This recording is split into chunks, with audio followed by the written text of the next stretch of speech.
35ஆம் ஆண்டு நினைவஞ்சலி செலுத்துவதற்காக ஏடிஎஸ்பி அனுசியா, நான் இந்த பாம் பிளாஸ்ட்டில் நான் வந்து அடிப்பட்டேன்.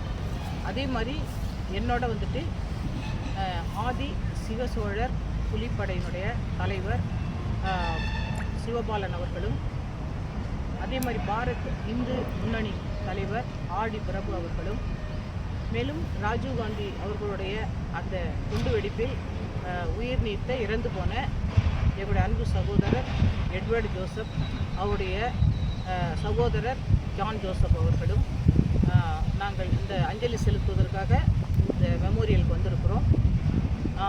இன்றைக்கு வந்து 35 ஆண்டுகள் கடந்து விட்டது. ஆனாலும் தலைவர் ராஜீவ்காந்தி அவர்களை நாங்கள் இன்று வரை மறக்கவில்லை.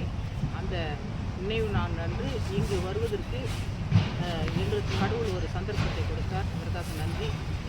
என்னுடன் இருக்கக்கூடிய இந்த 3 பேரும் மிகவும் முக்கியமானவர்கள்.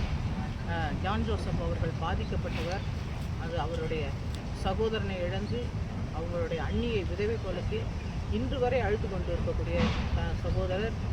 அதே போல் இன்றைக்கு இந்த ஆதி சிவசோழர் புலிப்படையினுடைய தலைவர் அவர்கள், இன்றைக்கு பிரபாகரன் அவர்களுடைய புகைப்படமே இங்கே இருக்கக்கூடாது, ஒரு பேன் எல்டிடிஇ, ஒரு தடை செய்யப்பட்ட தீவிரவாத இயக்கத்துடைய தலைவர், அவருடைய படம் இருக்கக்கூடாது என்று எங்கு சென்றாலும் அவருடைய படம் இருந்தால் அதை எரிப்பதும் கிழிப்பதும், அதே போல் மத்திய அரசுக்கும் மாநில அரசுக்கும் மனு கொடுத்து இன்றைக்கு கூட அதில் சம்பந்தப்பட்ட பேரறிவாளன் வழக்கறிஞராக பதவி செய்ததை எதிர்த்து இன்றைக்கு வழக்கு தொடர்ந்திருக்கிறார்கள்.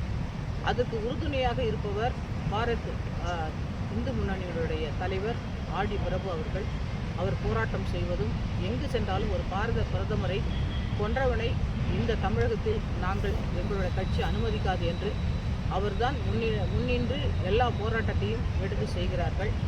இன்றைக்கு நான் அவரோடு இந்த இடத்திற்கு வந்து அஞ்சலி செலுத்துவது எனக்கு மிகவும் மகிழ்ச்சியாக இருக்கிறது.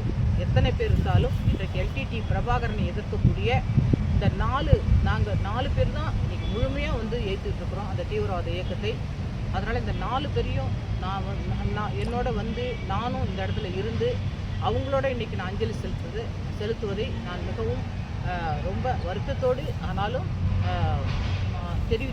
வருத்தத்துடன் தெரிவித்துக் கொள்கிறேன். அவர்களோடு இருப்பது எனக்கு மகிழ்ச்சி. நீங்கள் காவல்துறையில் மொத்தம் வந்து 18 பேர் பொதுமக்களோடு சேர்ந்து 18 பேர் வந்து இறந்துருக்காங்க.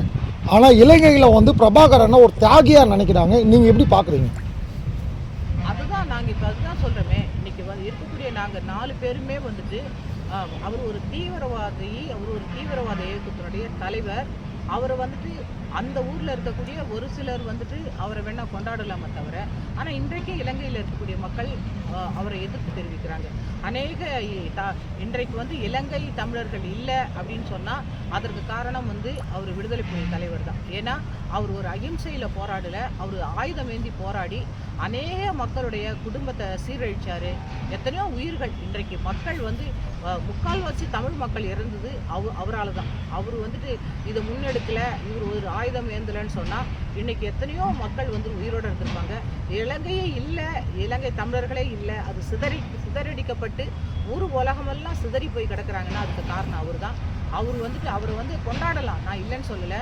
அவர் வந்துட்டு உரிமைக்காக கொண்டாடினார். ஆனால் எல்லாருமே உயிரெல்லாம் எடுத்துட்டு அவர் என்ன உரிமை இப்போ யாருக்கு வாங்கி கொடுத்தாரு? அவரும் இன்றைக்கி செத்து போயிட்டார். அவரை கொண்டாடுறதுல என்ன இருக்குது? அது அர்த்தமே கிடையாது. எங்கள் காந்திஜியை இன்றைக்கி கொண்டாடுறோம். அவர் தன்னோட உயிரை கூட கொடுத்து தான் இந்த நாட்டுக்கு சுதந்திரம் வாங்கி கொடுத்தாரு. இன்றைக்கி நாங்கள் சுதந்திர இந்தியாவில் சுதந்திரமாக இருக்கிறோம். அகிம்சையில் போராடினார் எங்களுடைய அண்ணல் தேச பிதா வந்துட்டு காந்திஜி அவர்கள். அது மாதிரி ஏன் இந்தியாவை நீங்கள் முன்னுதாரணமாக எடுத்துக்கிட்டு பிரபாகரன் போராடி இருக்கலாமே? அவர் அணு ஆயுதம் ஏந்தி போராடி இன்றைக்கி அநேக மக்களுடைய உயிரை குடித்து எல்லாரையும் முடவனாக்கி என்னோட கை காலுங்க போயிருக்குது. இன்றைக்கி 9 போலீஸுங்க இறந்து போனாங்க. இன்றைக்கி 6 காங்கிரஸ்காரங்க இறந்து போனாங்க. அவங்களாம் என்ன தமிழ் விடுதலைக்கு என்ன எதிராளியா? இல்லையே. ஒரு பிரச்சாரத்தில் வந்துட்டு அவ்வளோ பெரிய கூட்டத்தில் ஒரு பாம்பு வைக்கிறோம், நாட்டு பிரதமருக்கு பாம்பு வச்சுட்டாங்க, அவர் ஐபிகே கொண்டாந்துட்டாருன்னு எதிர்ப்பு தெரிவிக்கிறீங்க. ஆனால் இத்தனை மக்கள், எவ்வளோ மக்கள் இறந்து போவாங்க, இன்னசென்ட் பீப்புள். எத்தனை மக்கள் வந்துட்டு அந்த குடும்பத்தை தலைவர்களையோ தலைவிகளையோ பிள்ளைங்களையோ இழந்து தவிக்கும்னு தெரியாத ஒரு தலைவன் வந்துட்டு இருந்தால் அந்த தலைவனை வந்துட்டு நாங்களும் கொண்டாடணுமா சேர்ந்து? இப்போது இந்த தீவிரவாதத்தில் இப்போ பிரபாகரன் சொல்கிறாங்க, இப்போ நீங்கள் இல்லைன்னா இந்த மாதிரி நடந்திருக்குமான்னு பொதுமக்களுக்கு தெரியாது. இப்போ இந்த மாதிரி இந்த 91 மே மாதம் இந்த மாதிரி பாம் பிளாஸ்ட் நடந்தது, இத்தனை பேர் வந்தாங்க, நீங்கள் தான் வந்து ஒரு பெரிய சாட்சியாக இருந்தீங்க. பட் உங்களை இதுவரையுமே அரசாங்கம் வந்து அங்கீகரிக்கல. பொதுமக்கள் சொல்கிறாங்க இந்த மாதிரி இவங்க இவ்வளோ தைரியமாக தீவிரவாதத்தை எதிர்த்து வந்து பேசுகிற ஒரே ஆள் வந்து அனுஷா டெய்ஸி ஏர்னஸ்ட்டு, அவங்க அரசாங்கம் வந்து அங்கீகரிக்கல. நீங்கள் எப்படி பார்க்குறீங்க?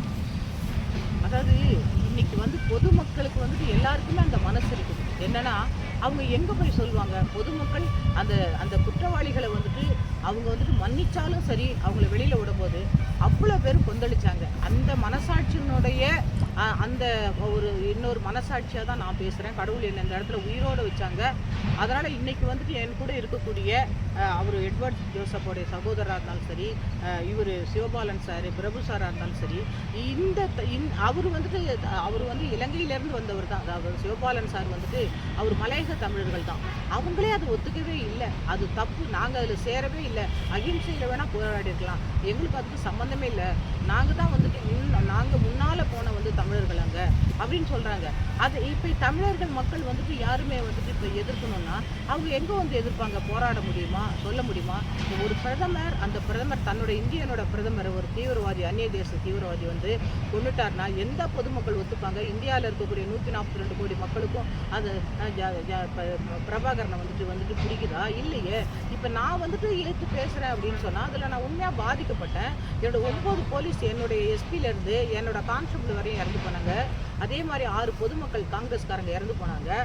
ஏன் அதில் தீவிரவாதிகளாக இருந்து தனுவும் சரி, அந்த சப்போர்ட் பண்ண வந்துட்டு அந்த கேமராமேன் ஹரிபாவுக்கும் சரி, இப்போ ராஜீவ்காந்தி ஐயாவும் சரி, அவங்க எல்லாருமே உயிர் தானே. அவங்க வந்து எந்த காரணம் வேணாலும் இருக்கலாம், ஆனால் உயிர் எடுக்கிறது அது வந்து சரியானது கிடையாது. சரியான வந்துட்டு ஒரு தீர்வு கிடையாது. ஏன்னா தீவிரவாதங்கிறது ஒரு தீர்வே கிடையாது. இருந்த ஒரு போராடி இருக்கலாம், இன்னும் இந்தியாவோட சப்போர்ட் கேட்டிருக்கலாம், இன்னும் ராஜீவ்காந்தி தலைவர் இருந்திருந்தாருன்னா நிச்சயமாக மாற்றி கூட ஒரு முடிவு எடுத்திருந்துருக்கலாம். இன்றைக்கி வந்து அவங்க சார்பில் அப்படி இல்லை, நான் நேரடியாக பாதிக்கப்பட்டேன், என் போலீஸ் பாதிக்கப்பட்டாங்க, போலீஸ் குடும்பங்கள் வந்துட்டு உயிர் கொடுத்தோம் நாங்கள். அதே மாதிரி வந்துட்டு காங்கிரஸ்காரங்க உயிர் கொடுத்தாங்க. இப்போ வந்துட்டு நான் அதில் உயிரோடு இருக்கிறேன், நான் அதில் ஐ விட்னஸ் வேறு. அப்போ வந்து அவங்கள வந்து காட்டி கொடுத்து, அந்த குற்றவாளிகளை காட்டி கொடுத்து தூக்கு தண்டனை வாங்குற வரையும் நான் கோர்ட்டில் வந்து சாட்சியம் சொன்னேன். இப்போ நான் வந்துட்டு பேசாத வேறு யார் பேச முடியும்? நான் நேரடியாக பாதிக்கப்பட்டேனே. இன்றைக்கி இந்திய மக்களுடைய சார்பாக நான் பேசுகிறேன், என் சார்பாகவும் பேசுகிறேன், என்னோடய போலீஸ் குடும்பம், காங்கிரஸ் குடும்பம் சார்பாக நான் பேசுகிறேன். யாராவது ஒருத்தங்க பேசணும்ல, பேசாமலே இருந்துட்டேன். இப்போ குற்றவாளிகளாக நாங்கள் நிரபராதின்னு தான் சொல்கிறாங்க, எங்களுக்கு அதுக்கு சம்மந்தமே இல்லை, வேறு யாரோன்னு சொல்கிறாங்க. அவங்களுக்கு வந்துட்டு நான் பதில் சொல்லலைன்னா வேறு யார் சொல்ல முடியும்? கோர்ட்டில் அவங்களுக்கு நான் எதிர்ப்பாக எவிடன்ஸ் சொன்னேன். அதை வச்சு தானே சுப்ரீம் கோர்ட் வரையும் அவங்க வந்துட்டு குற்றவாளிகள், அவங்க தண்டனை அடைந்தவர்கள், அது தூக்கு தண்டனையை அவங்களுக்கு அவங்க கம்மிட் பண்ணியிருக்கிறாங்க, குறைச்சிருக்கிறாங்களே தவிர அவங்க நிரபராதின்னு சொல்லவே இல்லையே.